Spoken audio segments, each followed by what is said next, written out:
Musical Talk, the UK's independent musical theatre podcast.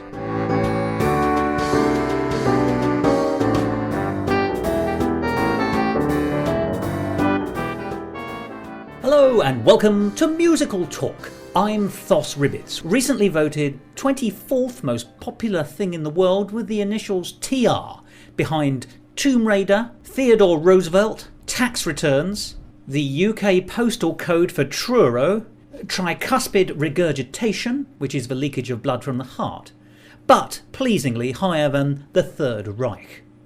Well, it's the middle of August and the Edinburgh Festival Fringe is in full swing.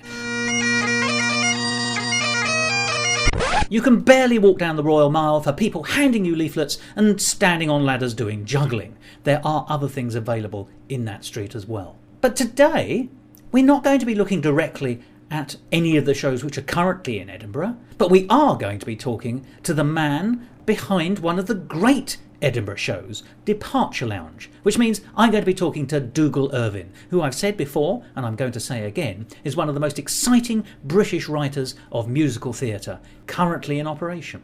And in operation he has been, because one of the great things to say is that there's a new Dougal Irvine show about to premiere, and it's in London, called The Other School. It's on between the 14th and 17th of August at the St James's Theatre, a new venue in Victoria. And I spoke to Dougal about it. I hope you enjoyed this conversation with one of Britain's greatest musical theatre writers. Musical Talk. Dougal. Hello. Hello. Straight in. Wonderful, wonderful, wonderful to see you, I have to say, because every time we meet I always go away with a great deal of food for thought, and I rather hope we'll have much the same thing again today. That's because we always meet at dinner time. We do indeed, but we make do with liquid sustenance, I can't help but notice. Now, the best news I've heard for a very long time is the fact that there's a new Dougal Irvine show. Is it the best news you've heard for a very long time?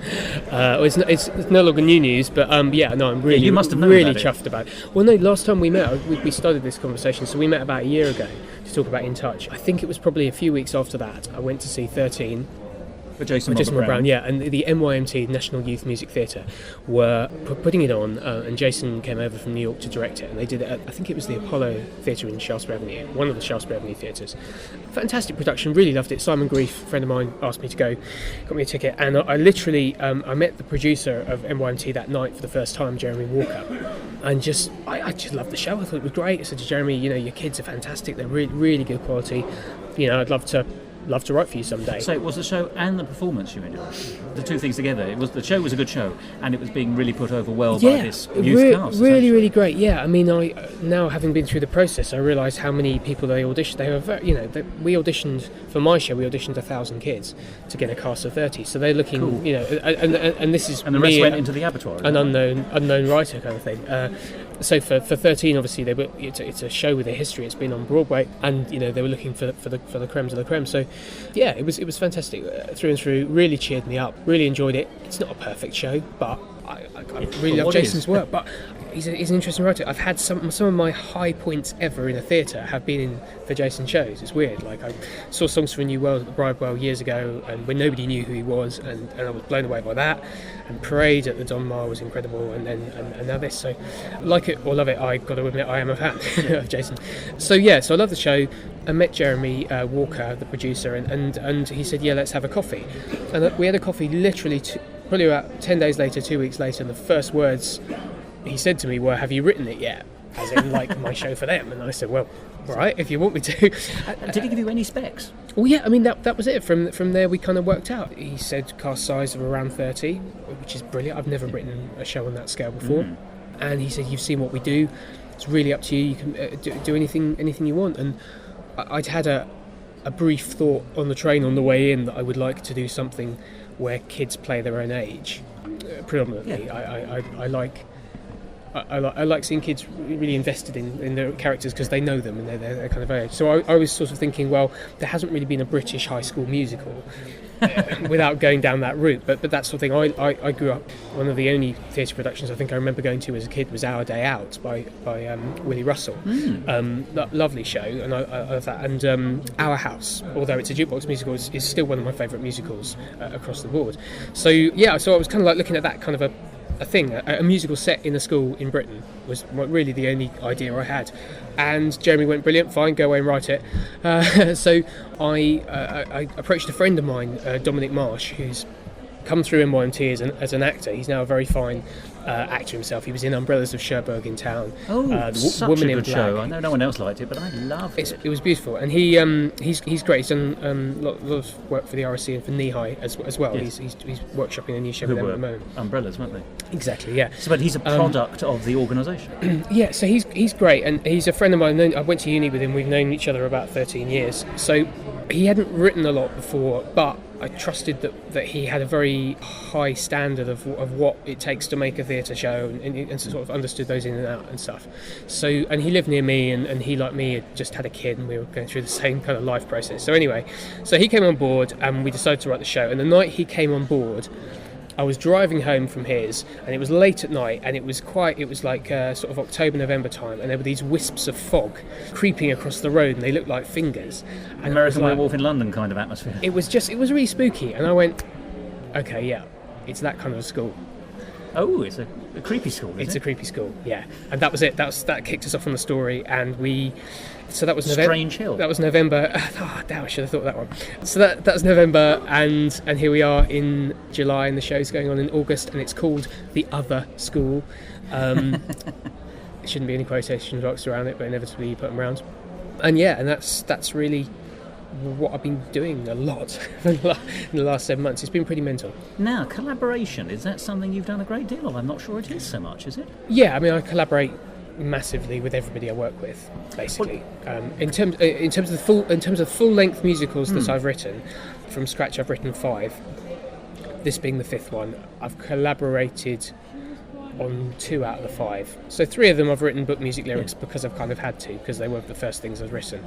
Britain's Got Bangor I was just lyricist on, and The Other School I've co-collaborated on. Just the writing process, but obviously with Departure Lounge and with In Touch and with Buskers Opera and New One, there've been heavy collaborations with the directors that I've worked on the piece. I didn't mean so much stuck in a garret, but just the simple collaboration, as you said, with Bangor, that you were writing the lyrics and other people were writing songs. So how did you allocate the work between you? Was that organic itself? Is it changing back and forth? And, I mean, where are the thresholds? How do you determine them, actually? Well, you figure them out. It's literally, it's like you're getting into a relationship with a person. You may know them well to begin with or not, but somebody has to go, it goes like this, and then the other person goes, no it doesn't, or they go, oh I like that, how about this, and you figure it out. So it's not a simple delineation, you will do the words, I will do the story, and... Well no, because I was doing lyrics and music, and we were co-collaborating on the book, so what we would do on this was, to begin with, we would sit down and talk about the structure of the piece, and actually Don went away and wrote a very, very quick, 10-page draft of something, an idea he had, of which I said I don't like 98% of this, which was... But 2%'s excellent! 2%, yeah. There were some cool ideas in it, and and I'd already had some ideas. A lot of it springs from what's the show about. Like if you're talking about it's another school, so it's a school set somewhere else, like in another plane, where is that, what are the rules of that? And that sort of, a bit like Sondheim says, content dictates form. You've been reading the books, haven't you? Like we all have. we had to. Yeah, so it sort of came about that way. And then we would sort of... Yeah, some scenes he would write a scene, or I would write a scene. If we had a strong idea, a sense of how things were going, we'd probably write the scenes that way. And sometimes it would be a case of I knew a song had to have a moment, and it was going to be one of those scene-songy bits where you get a bit of singing, a bit of scene, a bit of song, so I wrote all of that kind of thing. And then Don would edit that, or he would write a scene, and I would go, great, I want the second half of that to be a song, and take that and kind of re-edit it and change what he'd written originally anyway, kind of thing. So it's very give and take. Very give and take, yeah, and you've got to be like that. You've not got to be too, I think, possessive over... Can't be precious. Over everything, yeah. And then we did that for really, we wrote the whole show in 6 weeks between October and late October and December. So that was 16 songs, and I think the first draft was about 75 pages or something like that. And then we had a read-through of that in December, to which Lottie, our director, came on board. So Lottie Wakeham is directing it, who's currently... Well, she was the associate director on Matilda. Yep. And she was currently she was in Broadway at the time. She was putting the show up on its feet in Broadway. She's got good form. She's fantastic. And we had to record the read-through in December and send it out to her, the podcast, so she could kind of listen to it along with the in podcast form. So yeah, that was December. And then from that point on, it's been lots of chats with Lottie as much as well. The three of us have kind of honing the story really, and getting it to where it is now. And we had a workshop week in April to try out a lot of stuff. Again, Lottie was in America for half of it, but we were able to do a lot of the work on the book in the first half of the week, which is always the thing which needs the most work. And we spent the rest of the week playing with the numbers. Tim Jackson, who choreographed Merrily We Roll Along, Yes. we were just talking about, he's the choreographer. This is the current London revival of that. On it. Yeah, which is in the West End. Great show. So that's kind of where we are now. We've probably done maybe 4.5 drafts of the script. Some songs have come and gone. You still have 16? No, I think there's 21 at latest count. Some of them are really short. I don't think any numbers have actually been cut. Some bits have been rewritten, and some ideas which I had for songs in the first draft, which I said there's going to be a song here, have not materialised. They become something else, or anything like that. But that's all part of the development process, isn't it? You can't necessarily put your lines in the sand and have them be absolute in the early drafts, because if things have moved on, then that process needs to move with it. Yeah, and I feel it's quite bad because I can't tell you a lot about it. I think I kind of want people to go and see it because it's got a bit of intrigue, because it is a bit other, and it is a spooky school. It's Strange Hill, as you said. I kind of don't want to give too much away. Yeah. I just want people to go and see it. So instead of talking about actual narrative, let's talk about how the context of the narrative, if you feel able. I'll tell you why. You said something very interesting a minute ago, which was it's sort of in a different plane. Now, what that says immediately to me is you're building your world in a non-Earth environment. I don't mean a spaceship or a space world. What I mean is we have reality as we see it as we look out of the window here at the Royal Festival Hall, but you can pick and heighten and enhance, or for In Touch or in the future it's science fiction. Yeah. Is there a parallel with that kind of? Yeah, is there a parallel? Is it science fiction? Is it horror? Is it a bit of everything? I'd say it was fantasy. So, but a different world. A different world, which is what that says, isn't it? It does. I think that sort of style lends itself to musicals really well. And I assume I'll write a very realistic, set in one plane world. But yeah, when characters break into song, and you can suggest so much with kind of style, it is a different form of reality anyway, a musical. So yeah, to have those kind of two worlds going on is fairly simple, really. Do you find world building easy? Because let's take us back to In Touch, because In Touch was such an interesting, fabulous science fiction projection of where we are, and so much of what the conversation we had was about looking at where we are now, where might we be, reducing into the future. This is a different world, but it's different, and it's easier in some ways and harder in others. Within Touch, I suppose you're sort of drawing upon what we have and what could be, and the disadvantage of that is stuff changes. Yes. And I'm in the process of doing rewrites for that at the moment, again, because things change again, and also you kind of grow as a writer and you want to improve things and change, and you realise that you can say a lot by actually saying less and things like that. But with the other school, yes, you're creating another world, so you've got to invent everything. You don't really get a lot for free. You have to invent all the rules, invent how the other world works, invent how it affects the real world, and all those kind of things.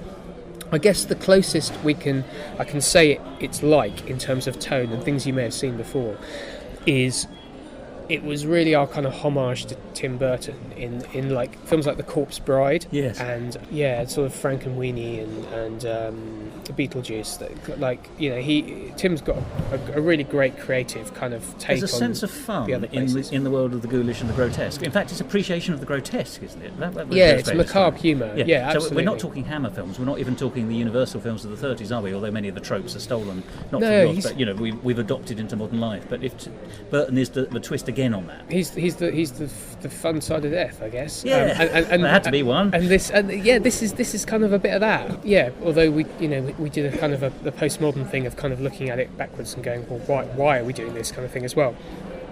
Which I think is sort of what intrigued us as well during the writing of it. So yeah, that's it kind of. I mean, I'd say that in terms of the tone, it is High School Musical done by Tim Burton is the closest thing I would say, but a British version. Yeah, that's how I would pitch it, I suppose, as a marketing kind of phrase. So it's not devoid of a sense of humour. In fact, I can't see that you could do that. Hopefully there's some humour in it. Yeah, it's fairly dark humour in places, and there's some light bits and stuff as well. But I suppose emotionally it's probably got, I think just because of the themes that are in it, it's probably, I think, some of the most emotional stuff I've written in places. Now that's interesting. I mean, without probing it to destroy the narrative, is that because of the youth of the characters, if they're playing their own age? Is there anything in that, or is that just... Yeah, I think there is, and there's also just... Childhood is a much more emotional time than the repressed adulthood that most of us have been squeezed into. I don't know, really. It's more extreme, perhaps, in its sense of emotions on the surface. I don't think you ever stop feeling things. No, but you can try. Maybe we become more used to stopping ourselves accessing emotion. Form comes in with that. Yeah, no, I just think it's the themes. It's that we were unafraid to kind of go, where I've seen it, like something like Corpse Bride, if you've seen that film. A long time ago. But I mean, that for example, looked at somebody from the underworld falling in love with somebody from the present, from the living world, and that has potential for huge tragedy. But it was dealt with quite lightly. Well, it's essentially Romeo and Juliet, comically. isn't it? Well, the initial worlds. There were two things we looked at. There was a legend of Castor and Pollux, which is a Greek legend about twins, one who had to go to the underworld and the overworld, and. Yeah, that sort of started us off as well. I'm giving away the storyline gradually as we go along. Well, I'll be singing you the songs by the end. But yeah, so it's. I think inevitably, just when we're dealing with kind of life and death in those kind of extreme forms and love, which comes into it, then it just led itself to that way, and had to be kind of unafraid to go. Okay, I'm not going to hold back. Let's have a bit of pathos here, and let's show some emotion which was truthful for me. So it's accessing that stuff has been different to the high comedy of Departure Lounge or the cerebralness of In Touch. It's been a case of just actually letting go with some pure emotion at times of this. But both of those, I would not call either of those emotionless. I mean, the emotions in Departure Lounge, I don't mean the boyfriend, the laddishness. I mean the pain which is actually riven through that is very strong. And in Touch, the loneliness. Is there one watchword for this one, or is that too simplistic? I don't know. I think you'd have to watch it. I'm looking forward to, at some stage I want to see it. Maybe people will see. For me, Departure Lounge was quite light, but then I suppose there's a lot of teenage angst in it. And In Touch has got its moments. Yeah, maybe there's more emotion in it than I figured. There is definitely some in here, and it's the first time I suppose maybe I've deliberately gone. Okay, there's some heavy stuff going on here. Let's allow that moment to happen, rather than playing against it, which is what I think I try to do a lot of the time.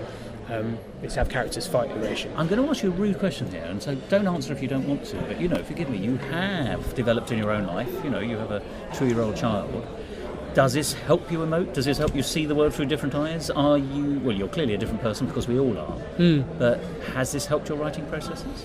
Yeah, definitely. That is the right answer, by the way. So I read an interview recently with Frank Cottrell Boyce, who wrote Millions, and he actually wrote the sort of the story stroke screenplay of the Olympic Games opening ceremony. Did he? He's a key collaborator with Danny Boyle. He's worked with Danny Boyle a lot, and he's got 4 kids, and he was talking about the pram in the hall and whether that's the death of art, and he was saying it's given him complete life and everything. In some ways, it validates everything he does now. He actually gets much more, and certainly my sense of what life is all about has broadened hugely in 2 years. It really has. Becoming a father completely flipped everything on. Has it also narrowed it though? I have to ask. Does it broadens, but are there also there are no right? That's forgive me. That's fabulously interesting. No, in some ways I'm probably more broad-minded than ever. What I can't do so much is play the game. I can't go out and socialise till 4 o'clock in the morning and do those kind of things. And it means that I am more. I suppose I go out and socialise and move in those kind of game-playing circles that you would have seen in Merrily We Roll Along so much. So yeah, I guess I can only really do what I do now, and maybe what it has made me want to do is write a little bit more things that he can actually see and appreciate at his age. So I want to kind of try and aim some stuff for the young age for a bit, because I think I've kind of been writing more from my age and my generation kind of thing, and I think it's I'd like to sort of write for a young age for a bit. I look forward to that next piece then, if I may say. Let us take us back to the Sondheim quotation earlier. If content dictates form, and we can't talk too much about the content, let us talk about the form. Okay. What have we got there? I don't think I'm breaking any ground with this show either. It's a pretty I've been learning how to write musicals, I suppose, over the last 3-4 years, and I suppose very well, if I must say. And I'm not just giving you the old flannel here; they are good. I didn't have a clue what I was doing when I began with, and I was purely, going on instinct. And there's loads of just instinct stuff in this, and kind of songs that have come out of nowhere and thrown out. But this is probably, I think, the most standard musical I've written in terms of form. It's got songs where there should be songs. It's got different types of songs, different actions of songs at times, but basically it's, you'll recognise it as a pop rock musical. I think that's partly just due to NYMT, possibly there, knowing them as an institution and knowing that I'm writing something that kids are going to pay to be a part of and perform in. I didn't want to write, and knowing that we had 9 months and we had from commission to a production date, I thought I really don't want to take too many experiments with form if we're writing a story from scratch as well. If we were taking Romeo and Juliet and going, let's do a brand new kind of version of that, that everyone knows, and maybe that's the time to experiment with form and stuff. But I'm always interested in writing a brand new story, and I think I've done that every time I've written anything. It's always been a brand new story. So maybe my form is becoming more predictable because the stories have been original. So I suppose with Busker's Opera, the piece I'm working on as well at the moment, that has a story already set. So I suppose I'll be more experimental with form, I think, for that one, because the story is, the story is tried and tested. I guess you can't test everything. You can't be experimental with everything, otherwise. You just lose people. Well, the traditional formats of a musical are traditional because they've been successful. Why break? If it ain't broke, don't fix it.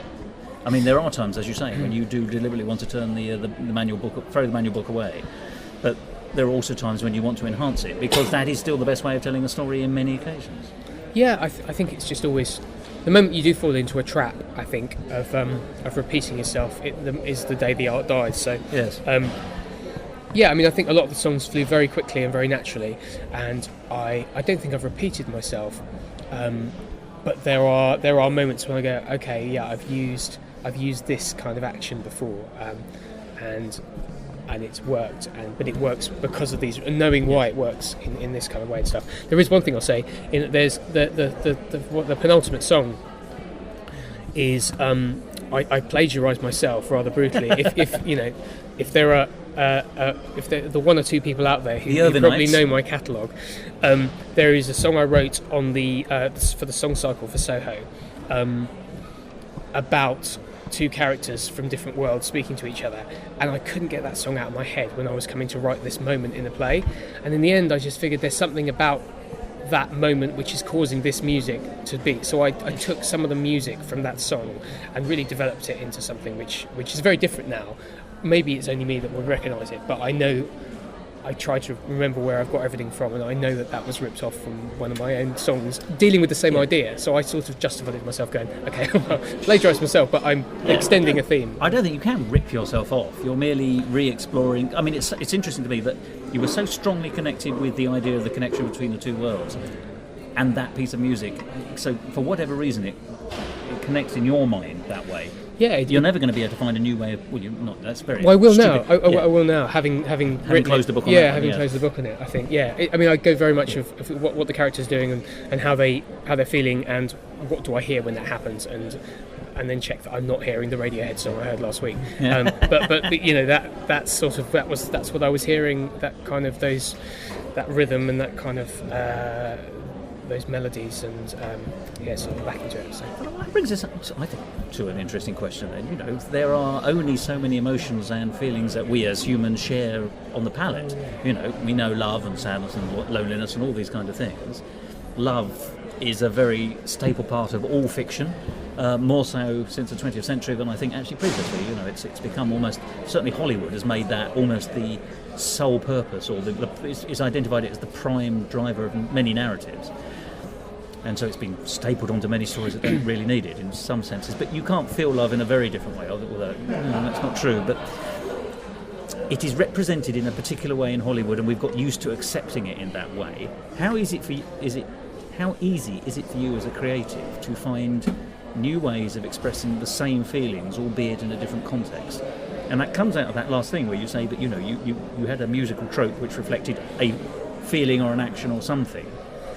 How do you stop a love song being different every time? Or how do you stop it being the same every time? You're different. Yeah, that was a real fumbling question, by the way. Yeah. Okay. So how do you stop repeating yourself? I guess. I suppose you could boil it down to that. Save us 20 minutes. Well, I think you've got to. As long as you're growing as a person, then you're going to change. I think if you are repeating yourself, then maybe there's something which you didn't complete. If you're completing yourself as a writer, there's this idea which you hadn't completed last time, you hadn't seen all the way through, and maybe you owe it to yourself to finish what that idea is and put a line under it, and then you can kind of move on and do something else. But personally, I mean, it's a bit like acting. Like, I mean, you can't, like, sure, you're saying the same lines and you're still being yourself, and you can't change your voice entirely, from role to role to role. But you research is the idea, and the more you delve into character, exactly the same for writing. The more you delve into the character, you find out who they are, what they want, and plus all of the other things about them, how old they are, backgrounds, time scale, all the research you would do as an actor. If you've done all that as a writer, then your output has got to be different every time, because you're never writing the same character in the same situation at the same time. And if you are, then you've got something happening which is repeating. Then why is it repeating? Are you stuck in some sort of time loop or something like that? And unless it's a deliberate plot. And there's a moment, without giving too much away, when that literally happens in the other school, when somebody is stuck in a cycle they can't get out of, and then what happens musically, dramatically at that point as well. So, but do they have the knowledge of their stuff? They might not. Oh, I was going to say, because if they do, then even then you're feeling it in a different way, because this time you've got the secondary knowledge that you've done it. But yeah. Let me ask you a different question, although it's a variant on the same thing, which is that, say you were writing, I'm using love again, but say you were writing, when you're trying to work out the expressions that you're trying to put into the song or even the book, love is a passion, it's an emotion. And of course the understanding of love is an intellectual position. You have love and you experience it, but to analyse what it is that you've got and why it's different each time must be an intellectual. You're bringing an intellectual presence to an emotional, an instinctive position. How easy is it for you to intellectualise your developing emotions as you've grown older? Well, what's happening weirdly to me now for the first time is that I will start to analyse something pretty soon after I've written it. Before, I would write it, finish it, because I don't think about any of that when I'm writing it. I think about what does the character want and what's the action of the moment. Is somebody saying goodbye to them because they'll never see them again, and that makes you feel a certain way, and I respond to that emotionally. Now, which I didn't used to do, I would write that and then immediately analyse it and go, okay, does that say that moment to me now, or standing back, is that me being over the top, is it too much, is it too little, kind of thing, and start to analyse it even in terms of musical structure. Okay, going like that's a minor 7 flat 5 chord or whatever over a C sharp, and what might that be historically in music? What does that kind of mean? How might other people respond to that? So I suppose I'm bringing more theory to the process. Is it helpful or is it bogging you down? Or is it both? No, I think it's helpful. I'm still learning. Good. I'm really not I never studied music. I've always played by ear. I had to teach myself music theory to write my first score 4 or 5 years ago. I'm getting better and better and better through having to do it, and quicker. But I'm still pretty much an ignoramus. So I'll get in the room. Irving Berlin and Lionel Bart will show you that you're nothing of the kind. Well, I know there are a few people. Like I think we spoke last time about Claude Michel Schomburg, and yes. He was a real inspiration to me. But I'll always get in the room to workshop my shows with a musical director who will always know far more about music than me. And it's always I always have to be humble and accept when somebody's. It makes me more open to listening. It makes me more open to collaboration because somebody often knows what they're talking about when they're saying, if you do this chord over this, but if you tried this, it might give this effect, kind of thing, which is great. And yet, conversely, you also need to be able to find the new amongst the old. Do you not? There's no point in using Gershwin's chords because Gershwin did. We need to find Irving's chords. Yeah, well, you listen to. I think when you do that, when you write stuff, you instinctively make it your own. So if you grow up listening to a certain, you grow up listening to a certain kind of you have certain music in your DNA because you've heard it so many times, and you have heard it so many times, you've kind of processed it and it's come out of you in a different way. So there are certain defaults I'll shift to, and I suppose the more I learn, the more I study, the more I listen to, the more I can get off those defaults and go like, okay, great, that was me then, that's what I grew up to listen to, so these are my influences.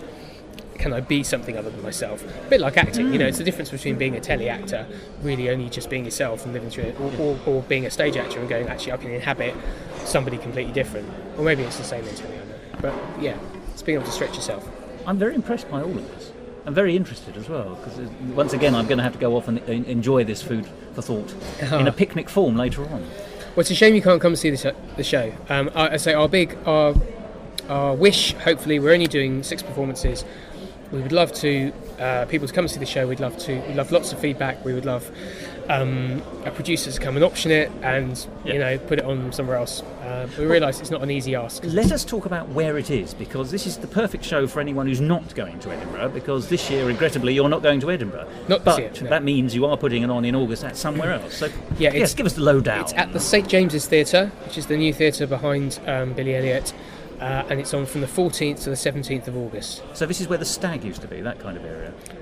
It's not far from there, yeah. Have you not been to the St James Theatre? I haven't yet, no. It's lovely. Brand new. I think it's near the site of the old Westminster Theatre. It's about 300 seater. It has a studio space as well for about 90, which is getting a great reputation for musical theatre cabaret. Yeah. And they've been pretty brave with their programming so far. It's quite a steep rake seating. It means you get a good view down over everything. So you're staging very much. You can stage very broad and very very kind of deep. Like the Greenwich Theatre in that sense. I always think it's very steep in the seating. It's steep in the Greenwich. Is it really? Yeah. Oh, right. So oxygen is provided. I tell you what, from the top, it is. I think you get not vertigo, but you're quite kind of high up. But it does mean you get a good view from wherever you are. So, but conveniently placed in Victoria. Convenient place, Victoria. It's very nice. Can't believe we got it, to be honest. It's brilliant. It's good work from Jeremy, the producer, to go there and speak to them. When is it, and how can people see it? 14th to the 17th of August. They can book slap tickets. bang in the middle of the month. Slap bang in the middle of the month. At 7:30, we're doing matinees on the Friday and the Saturday at 2:30, I believe.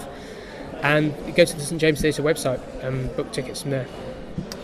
But Dougal Irvine is going to be having a bit of a sort of gala across the world. Am I not right in thinking this summer? And indeed, you've had some successes. Well, let's talk first about In Touch, because last time we spoke, which as you say is about a year ago, I'd had the pleasure of seeing it at the Bridewell, but it's been produced since, hasn't it? Yeah, we did it another workshop, and Cumbria University performed it in February. They did a couple of shows, and I was able to get up and see them, which was great. Took the show forward again, rewrote it. So how would you rewritten it? Only presumably it's another iteration, but it's not vastly different, is it? Or not vastly, no. It's just tweaking and polishing. Refining. And what happened with the Bridewell version, which you saw, was I had a great year last year. I was very, very busy. I was in Northampton doing the Royal and Derngate Composer Scheme, the Cameron Mackintosh Mercury Musicals Composer Scheme, and I was so busy during that I was only able to get down to the Bridewell rehearsals for literally their dress rehearsal. So I wasn't. And John, the director, was great. He would send me daily updates. What's this line mean? Why have you done this? Blah blah blah. And I'd respond to that.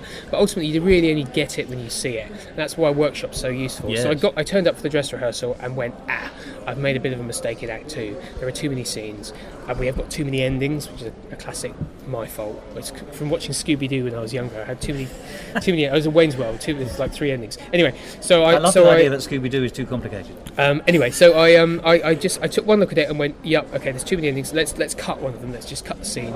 And it means we didn't pay off some character storylines properly at all. But it meant that the show didn't drag, and ultimately the actors who were playing that scene, I think, felt fine. That they'd been on stage for an hour and a half anyway. They were fine.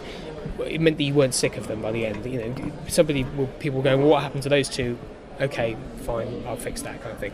So it's a shame that had to happen, but it was literally a factor of the fact I wasn't able to be around and do those rewrites in the rehearsal room, which is what I would usually do. You always get the writer in the room to do any rewrites as needed. So February was about doing that, was about fixing the ending, playing with a few more things. Had a really great director called Lewis Butler who came in. He'd done the choreographer's course at Arts Ed, and he came in and sort of directed it and staged it. And he did a fantastic job, and it really worked. And it, for the first time, made me go, okay, great, I really get it, really understand it. Got to rewrite it some more. Well, this is out of Cumbria. Yeah, it's just not ready yet. I must tell you, forgive me. I bow to you because you are the father. You are friend in touch. But as a mere acolyte, I loved it at the Bridewell. So I should be very interested to see further iterations. But yeah, bless you. As a fan, I think it's a cracking... as you know, I laid it on with a trowel last year, but not insincerely, because I think it's one of the most exciting things I've seen for such a long time. Thank you. Well, please write to the regional theatres and tell them. I mean, we're Perfect Pitch are licensing the show. Andy Barnes was there, and we all felt the same thing. We all felt it does have an identity, it does have something to say, but it's just not quite saying it clearly enough, I think is the idea. Typical me, there's probably too many storylines, too many themes running through at once. I tend to get right a theme, get excited, and then run out of gas with that theme. So instead of continuing that storyline, I'll kind of like add a theme or something like that. I don't know. It's just. I like a rich broth, though, if I may say. But it's good in a way, I think if you see it again, hopefully if it gets on again, the rewrites are really to sort of help it attract attention, because getting other pieces on, like the other school, like Departure Lounge, more and more people are starting to sort of look at my work. So to have another piece like that, it needs to be ready to go. I think if somebody's going to come in and say we want to do it, and it's not quite at the stage where, because it's a cost of 8, it costs a bit of money to do. Even better, we had it in with 18 in Cumbria, so we had a lovely ensemble. Good sound. Really good. So it's got to be ready, and much as thank you for saying you liked it, but it's just not.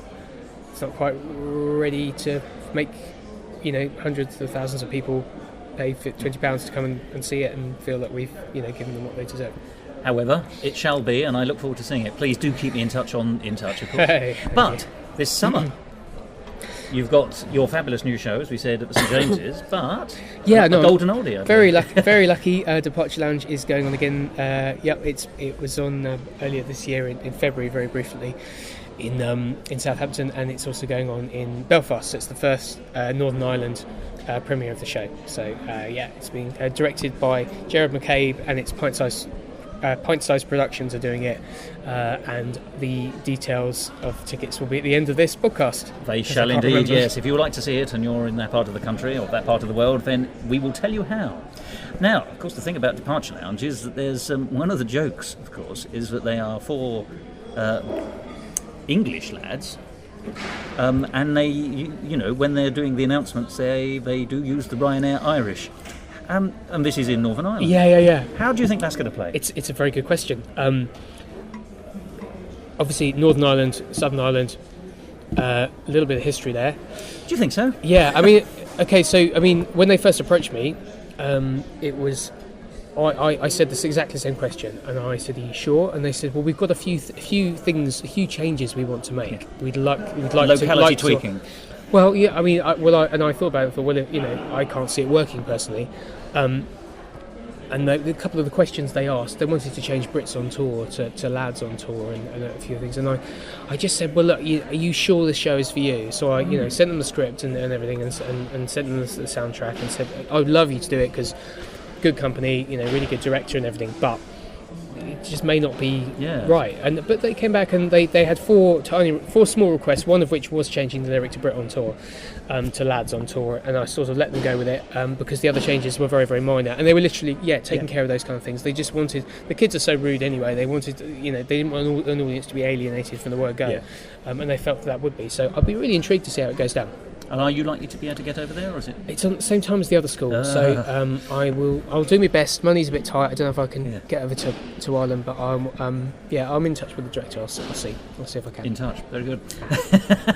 I see everything interrelates. It's all connected. Departure Lounge will. It's going to be a very good grandchild to you, if I may say. I think it's going to see you in your pension time. Well, I hope so. It's very small. It's a small show, so you don't get huge amounts. But it's very liked and very loved. I think a lot. Yeah, it's been great. I think what would be great really for me is to get someone to publish it, and then it can go to a wider audience that way. I think that will be the next thing. I'm genuinely surprised that hasn't happened, just because it's one of those things that's got. People talk about. They still talk about it. Departure Lounge is the Edinburgh show in some senses. There's some shows that come along and become the talk of Edinburgh, and they remain the talk of Edinburgh. I expect to see Departure Lounge every 2 years or so up there. Oh, bless you. Well, I certainly hope so. I don't know. I don't know why. I mean, it's a bit rude. Some publishers have said it's too rude for them. Which is amazing when they'll publish Edward Bond stuff and really racy stuff. But yes, quite. I think it's musicals. People expect a musical to be coy and middle-aged, which is really weird because even Rodgers and Hammerstein dealt with some really dark stuff. But yes, they did. And some of Sondheim stuff is some of Sondheim stuff is so dark and bitter and kind of like twisted and stuff. You'd be hard to find. In fact, it's not so much. I think Book of Mormon. I think Book of Mormon's maybe will change things. Yeah. I don't know. And Jerry Springer as well. So it's tame compared to Jerry Springer and Book of Mormon. So anyway, it's doing something different, isn't it? It's not out there. It's not taboo busting, is it? It's actually it's much more. Maybe it was 8 years ago. It's a good character-driven piece. I mean, that's what's great. Well, nowadays maybe it's softer. So maybe I need to go round to the same people who before said it was too rude and said, hello, Book of Mormon, Hasadiba Eagle Eye, and oh really? Yes, and we've been discussing that. I suppose it depends who you make fun of. I don't know. Anyway, I don't know. But yeah, it's been great. I've been so excited and grateful as to how people have keep putting it on, and I get an email a month from a student saying, "Can I have the sheet music to it?" And I go, "Okay." I'll probably get a few more now. Well, yes, but I mean, people will sing the song and say, "Where's this come from?" Look for the piece, discover they like it, then take it on again. I mean, these things live. They live great. Because they're good, and this is a good show. In Touch is a brilliant show. I mean, they're all great shows. I'm looking forward to. I won't be able to see The Other School this time round, but I hope to be able to see The Other School.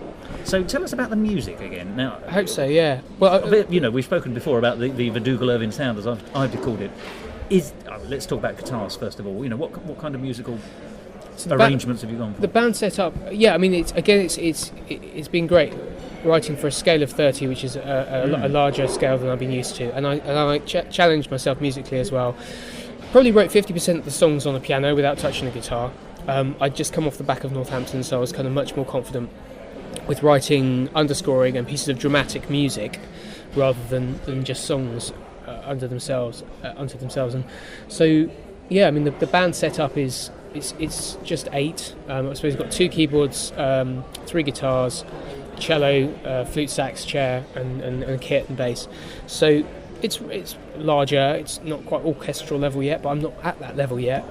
I've done all the arrangements as well because there was no one else to do them. So that's good skill to have. So that's been fun.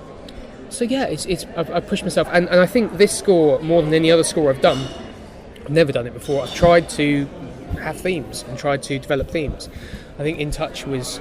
This is your Wagnerian masterpiece, isn't it?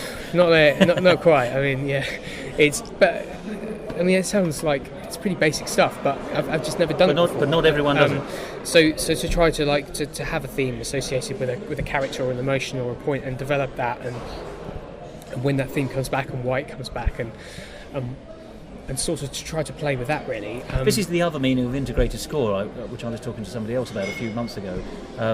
Not just integrated as in the songs mean something and carry the plot across, but actually that one song clearly links with another, and if you listen to it as a suite of music, you can hear variations on a theme to Absolutely. a degree. Yeah. I think that's fabulous. I love that in a musical. Well, I wouldn't say it's perfect. I wouldn't certainly say it's not a symphony. But there are elements that are in there that are kind of tied together and developed. I mean, when you see, I saw Merrily We Roll Along the other night, and Sondheim's so clever he can do it in reverse. Do you know what I mean? It's amazing. You can just analyse it musically and kind of go that way. But it's a step up for me. It's something I challenged myself with, and I've tried to do. Do you know who's an unexpectedly surprising master of that? Sandy Wilson.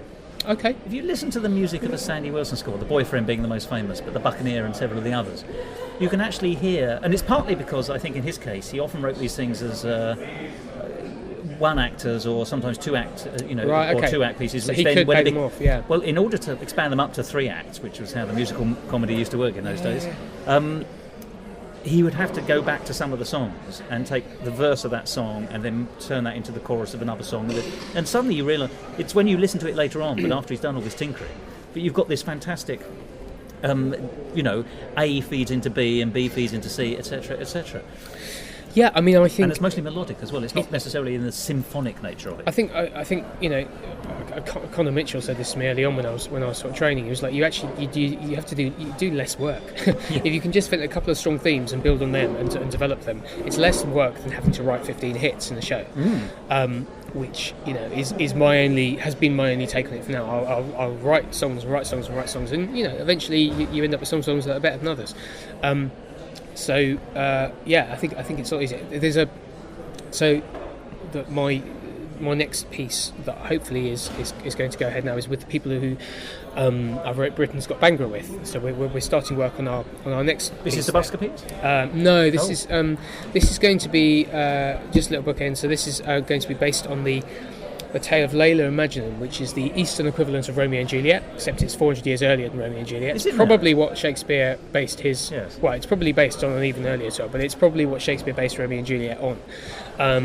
So Layla and Majnun, Layla meaning girl of the dark, and Majnun literally meaning madness. So it's this guy who's madly in love with a girl. It's a tragedy and everybody dies. But so I'm lyricist on that again. And but I was talking with the composer, early days about how we sort of develop it and stuff, we were talking about this theme of madness and what it is and what it means to him musically and stuff like that, and what kind of springs from that. So we're already taking the tack on the piece very differently from Britain's Got Bangura, which was a history of Bangura music. Yes. Really, it starts from here, but the songs there were no themes that were kind of developed. It was this kind of music followed by this kind of music, and we were getting more modern kind of thing. Because you had a very linear structure to go with, presumably. Yeah. I mean, have you discussed the issue, what is madness? Is it just the absence of sanity, or is madness in itself something else? I don't know, I'm seeing him later, we'll have a chat. Yes, do report. I'll bring back, it up, yeah, we'll do. Now, in the course of our conversation, you had also mentioned another piece that you've got your thumb in, shall we say? This Busker's opera. It is. And people are going to say, Busker. Oh, hang on, isn't Once currently playing London and Broadway? Funny you should say that. Tonight, I'm on the way to see Once, and it's not research for that at all, actually. Just chance. No, it's actually that is. I'm meeting my composer from Samit Chopra, who did the music for Britain's Got Bangura. We're seeing Once together as kind of like a starting point, for kind of where musicals are at today, and seeing what's current and out there. Yeah, seeing what's current and as part of a research thing. Anyway, and also I just want to see the show because I loved the movie. I'll be interested to see how they've turned it into a Broadway blockbuster. But Busker's opera is based on the Beggar's Opera by John Gay. Often described as the first musical. Yeah, indeed. So I've been working on that for a couple of years now. We had a workshop of that in June. I can't say anything more than that, really. No. It's very, very different. In terms of form, that is where we've kind of gone out a bit and played with some new things. I think it's quite new in places. Damn you, it's all too interesting. I need more. It's hard, because if I say anything, then it won't happen. Yeah, you know and you're still developing, of course. So, still developing it, and there are possible things that may happen, but it's as much to for the fragility of my own ego as to saying anything. Because if I say something and you get excited and other people then come up to me and say, "Oh, I hear this is happening," and I go, "Well, it's not anymore." Using dustbins, kind of thing. So anyway, that I really hope that gets on, and I hope that has finds a venue somewhere, and because it's I'm quite proud of that. So taking us back towards the other school then, and let's talk about the thing that's most different about it in many ways, which is the size of the cast.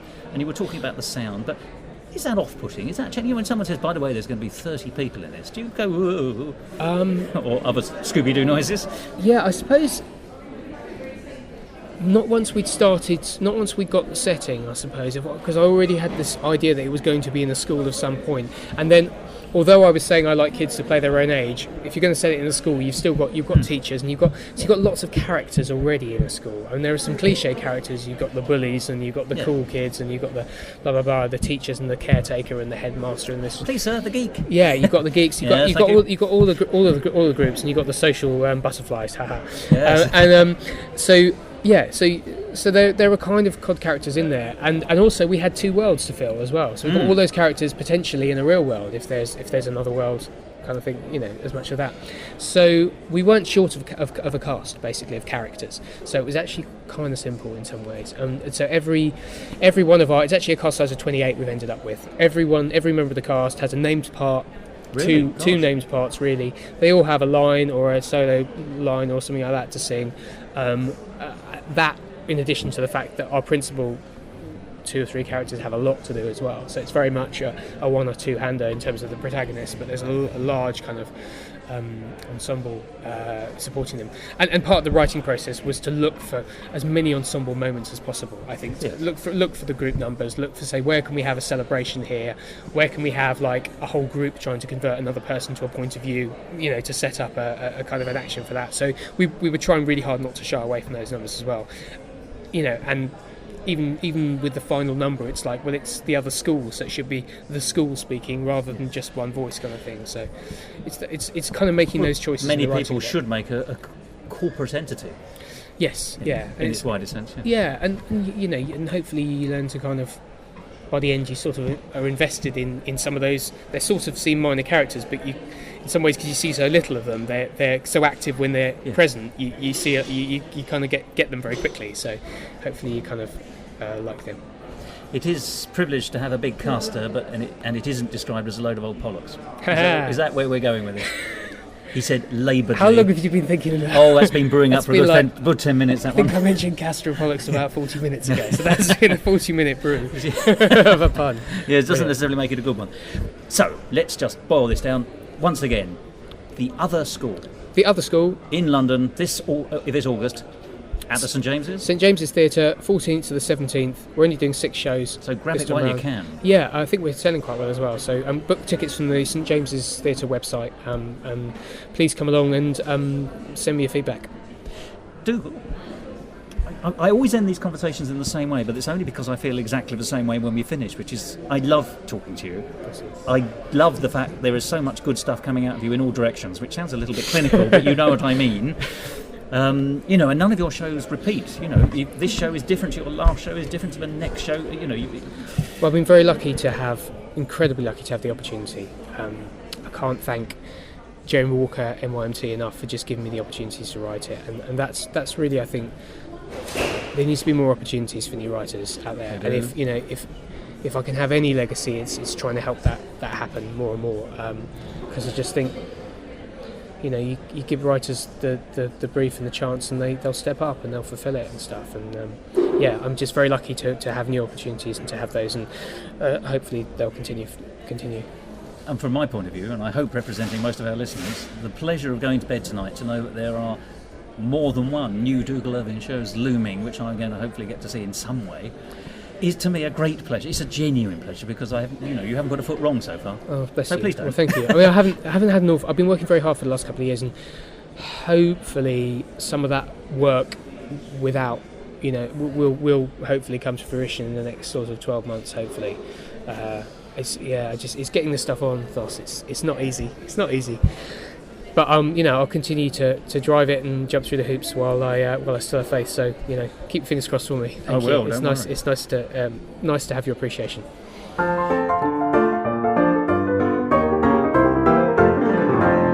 Musical talk. That was the wonderful Dougal Irvine, and any time spent with him is time well spent. And any time spent in one of his shows is also time well spent. So let's find out how you can do that. The musical's called The Other School, and it's described as a psychological new musical from the writer of Departure Lounge. The book is by Dougal Irvine and Dominic Marsh, as you heard, with music and lyrics by Dougal himself. Where is it? Well, it's on at the St James's Theatre in London, South West 1. It's at Victoria, between the 14th and the 17th of August. Shows start at 7:30, and there's a matinee on both Friday and Saturday at 3 o'clock. So not only is this a chance to see a new Dougal Irvine show, it's also a chance to support the National Youth Music Theatre. And there are a whole host of websites you can look at if you want to find out more about this new show. www.nymt.org.uk, that's for the National Youth Music Theatre. Or you can go to the St James's Theatre website, which is www.stjamesestheatre.co.uk. Saint in this is ST alone. Now, Dougal was careful not to give too much of the plot away, but I am now going to tell you what the official blurb about the show is, so if you don't want to hear that, don't say you haven't been warned. But online you can see that it says, Polly and Kester Parish are bored of first days. This is their 5th new school in 5 years thanks to Mum's job. This school seems a bit different though. Every student seems to have suffered a random, freaky accident. Some of them enjoy snapping their limbs and slamming their fingers indoors. That headmistress is definitely not all there, not to mention the creepy caretaker. Welcome to the other school. Once you're part of the system, it'll never let you leave. And don't forget you can also go to Dougal's own website, which is Dougal Irvine, IRVINE.com. But that's not all. Because if you remember in the conversation we were talking about the revival of Departure Lounge for its Irish premiere. Because it's going to be on at the Grand Opera House, how very splendid, which is in Great Victoria Street in Belfast. And if you want to go and see it, it's on between the 8th and the 12th of October this year, presented by Pint Size Productions. Go along to the Grand Opera House's website, www.goh.co.uk. Well, you can't say we haven't been travelling the length and breadth of the British Isles recently. In the last 2 weeks alone, we've discussed Edinburgh, London, and now Belfast. Sorry, Wales, we'll try and find something for you shortly. We're drawing to the end of this episode of Musical Talk, but there's still time to select randomly a number of titles from the vast array of musical shows currently in production in Edinburgh. There's Lysistrata, described as the disco vaudeville rock and roll musical about a sex strike. There's Eurobeat, the musical. There's Toi, Toi, Toi, Toi, Toi, Toi. There's Sincerely Mr. Toad, starring Keith Jack. That was on in Greenwich recently and has now made it to Edinburgh. There's Freak Show, Piracy, comedy on the high seas, and that's with a C rather than SEA. A musical called Get Got. Showstoppers, the improvised musical, they're on every day and always worth catching. This Was Your Life, A Body to Diet For. Our old friends Armada and Albion Forlorn. Title of Show and Take It Interns. Blood Ties and Guido. Not to mention 35mm, a musical exhibition. And that's, once again, just a tiny, random selection of some of the musicals you can go and see. And some of the musicals I'm going to try and see. Perhaps I'll see you there. If you do catch me in Edinburgh, be sure to give me a £10 note. That will definitely make me very friendly and pleased to see you. Well, that brings this episode of Musical Talk to a shuddering climax. Gosh, that sounds a bit rude, but I mean it in the nicest possible way. So, time for me to say goodbye. When the bell rings. Goodbye.